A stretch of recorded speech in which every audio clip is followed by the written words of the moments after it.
I, 30s female, have been married to Buford, 40 male, for about a year. I brought little Jay and Juniper from her past marriage, and until very recently, we thought Buford had no children. We had no intentions of having more kids. As it happens though, it turns out Buford actually does have a daughter, Marquita, teen. Unfortunately, her mom did not tell Buford about her pregnancy and ultimately moved states, so we had no idea until she reached out on Facebook. We were a little dubious, but she turned out to be right. Marquita and her mom moved back to our state in the meantime and live about 40 minutes from us. She wants visitation with Buford, which he has agreed to. There's no formal custody arrangement between Buford and mom, so it's just sporadic weekends and school holidays. Usually this is just between the two of them, but sometimes she will come to the house and has even slept over a few times. Here's my dilemma. Marquita is hearing impaired. I'm not entirely sure to what degree, but I do know she almost exclusively uses ASL. No one in our family knows ASL, but Buford has been trying to learn for her. The last time Marquita was here, he pitched the idea of us learning ASL as a family. The truth is that I don't know if that is worth the effort. Marquita is present at our house maybe once a month. I would consider it if she were going to be over more often, but I work 48 hours a week, and I just don't have time for something like this. I also know 3 different languages, one of which was in adulthood, and it was very difficult for me to even learn 15 years ago. So I just can't fit something like that into my life. But I told Buford that Jay and Juniper can still learn if they're interested.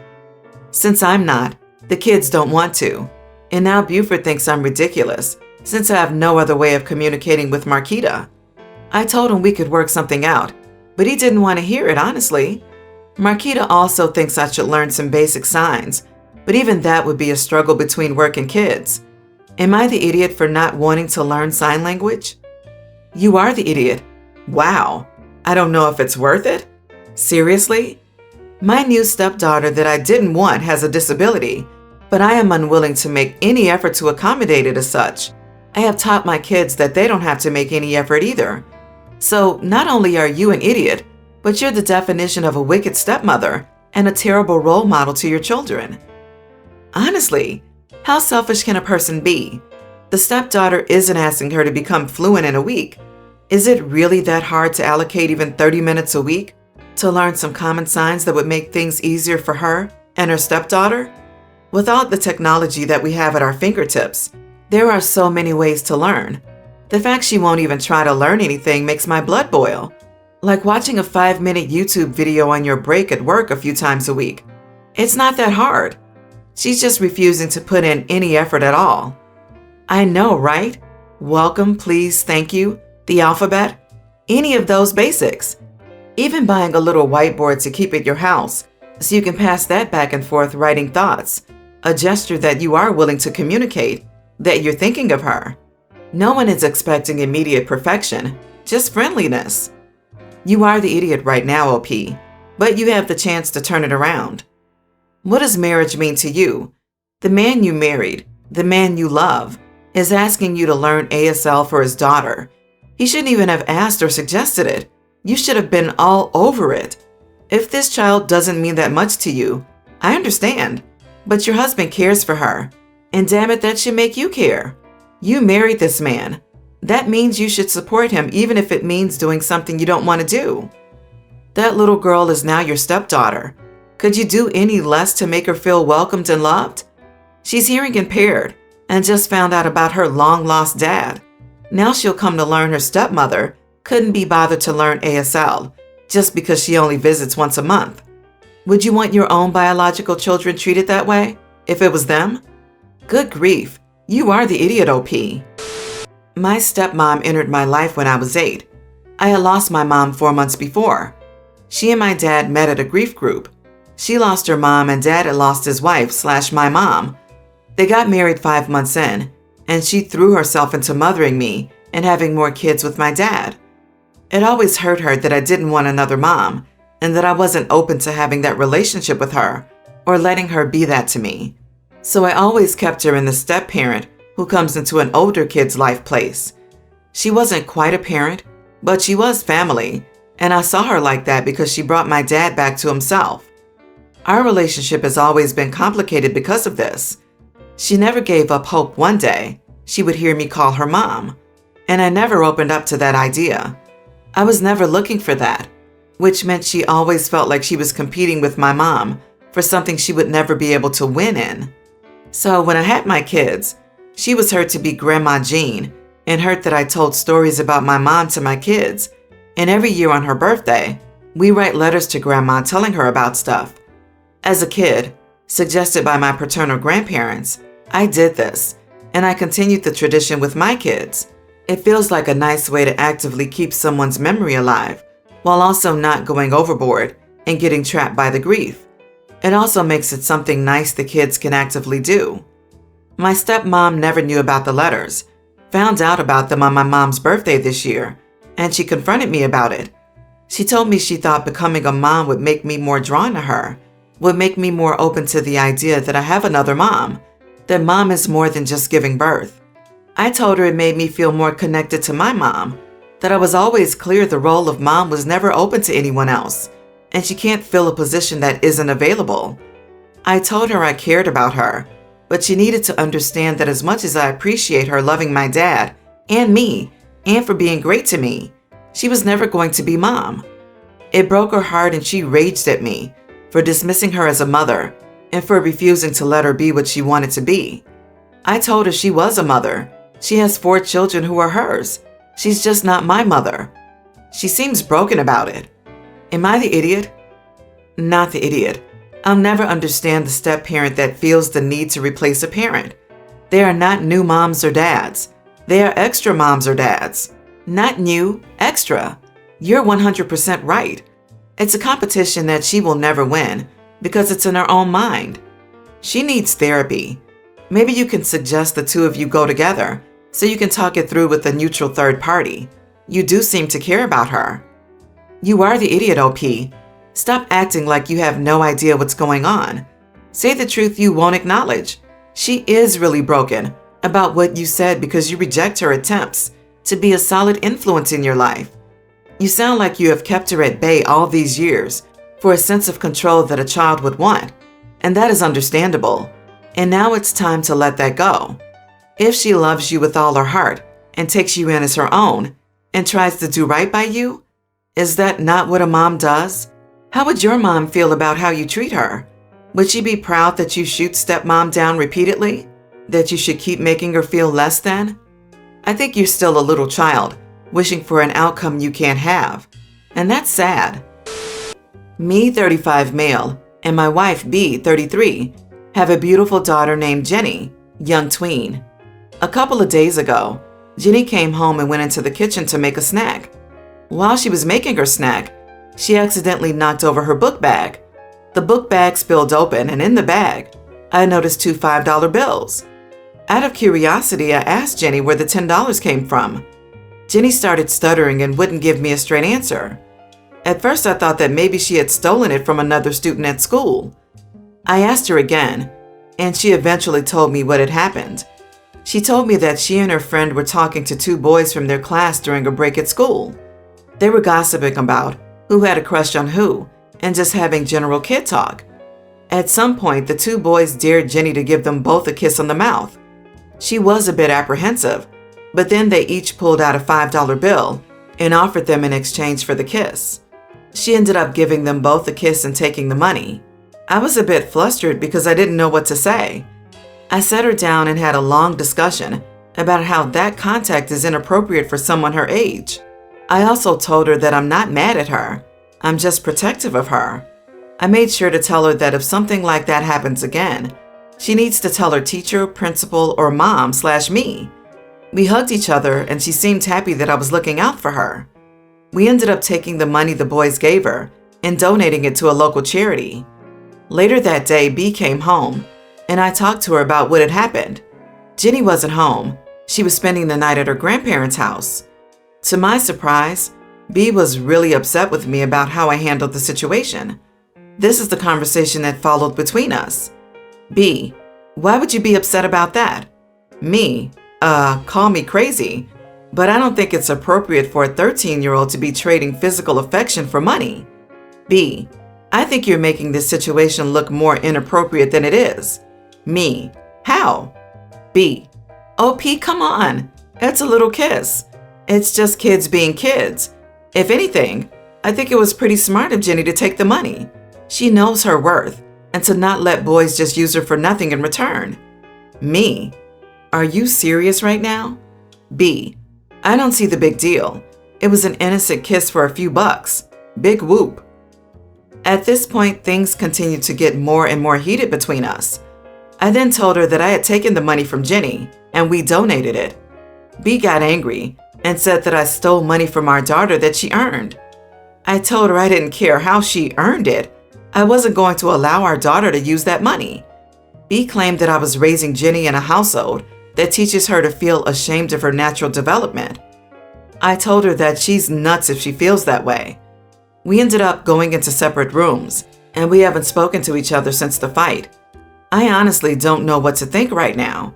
I'm at a complete loss. There's clearly a lot of tension between B and me, and I don't want Jenny to be caught in the middle of us fighting. Yup, not cool. You are best to nip this one off as soon as possible. Lots of things start off innocent, which at the moment this most likely is. What happens if word gets around and other boys offer her money for kisses? What if older boys hear and are offered money for kisses? At what point is this problematic? If she starts to do this type of thing regularly, does it transition to other acts? I believe your wife is thinking about this as a one-off, whereas you're looking at the big picture. The two of you need to discuss this more and get on the same page. I gotta say, I'm furious that you donated her money. She did something that she was probably very uncomfortable with, and now because of you, it was completely for nothing. You can't take back the fact that she kissed those boys, but you took away her reward for it. Teens are stupid. They're going to explore. They're going to make mistakes. All you can do is tell her to love herself and take care of herself, but you don't get to tell her what to do with her body. 100% on B's side. Wow, what an amazing event to show your wife's true colors. Hey man, it's better you know about certain things. As for your daughter, I mean, it is what it is. Your wife shows her loose morals here, and it looks like your daughter is following suit. You had a truth bomb hit you square in the chest about your wife. Man, how does that feel, bro? Legit question. I really have no idea. My reaction is to try and forget the whole thing and just file this away in the to be determined part of your brain. I'd have a problem with it too, man. And I think this is pretty sad, but in the Western world, you have no say about how females, even ones you fathered, raised, and married. My son, Tween, recently started receiving an allowance from me since his dad is unemployed, and my son likes to have his own money to spend on stuff he wants. The problem is that I accidentally discovered that my husband has been taking the money from our son to buy his own stuff like cigarettes or a drink. He'd approach our son whenever he has money and tell him he'll buy him what he wants but ends up spending the money on something else. Something for him, not our son.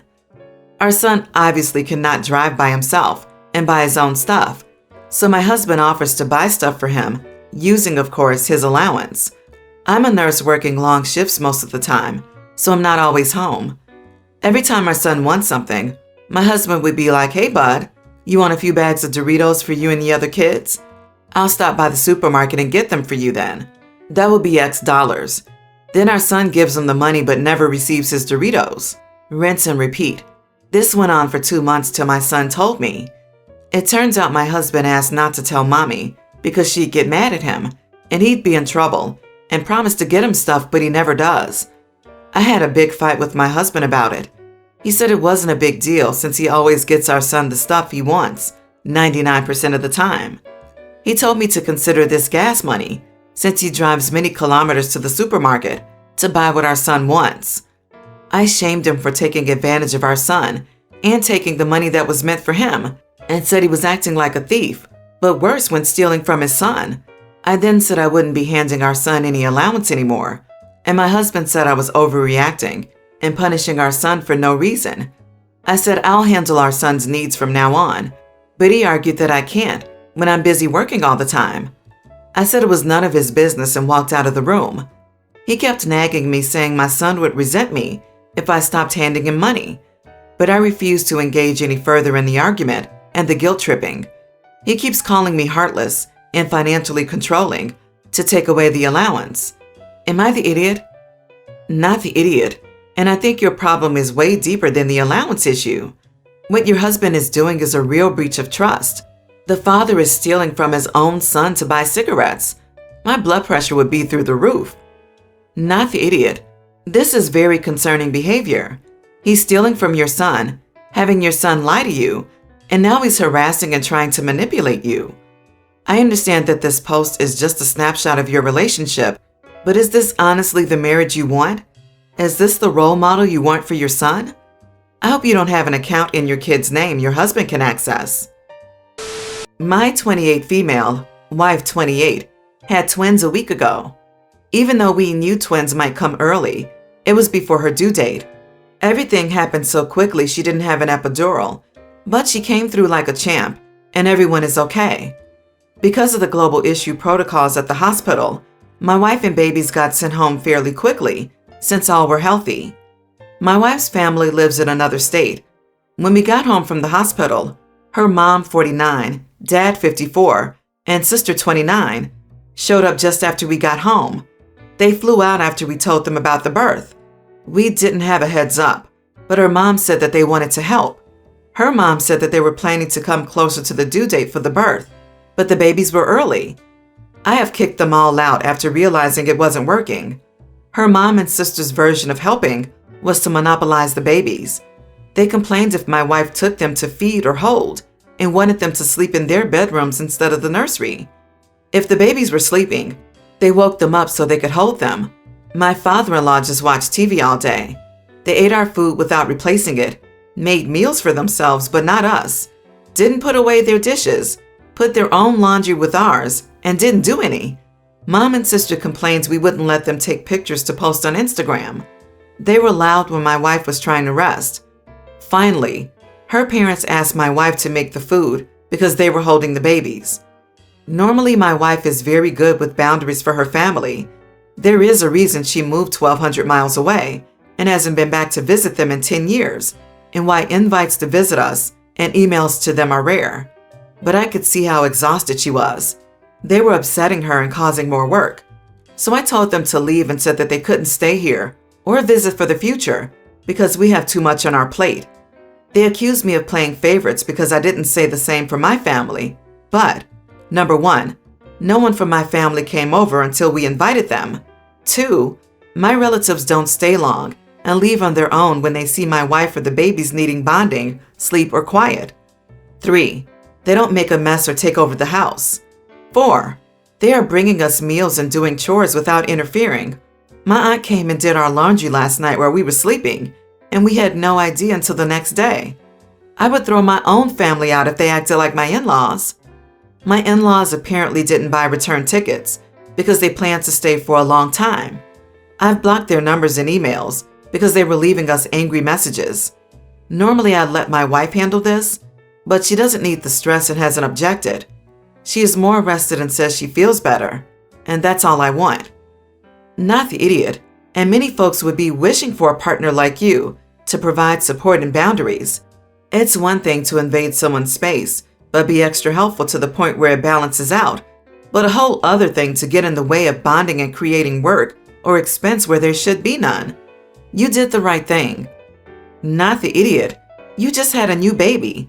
That's not the time to be playing host to uninvited guests. It's time for your wife to be resting, and you and your wife to care for and bond with your new babies. Not to mention how unsafe it is in the current situation for them to be traveling and to be around an infant with no immune system. Good on you for standing up for your wife and kid. Good luck.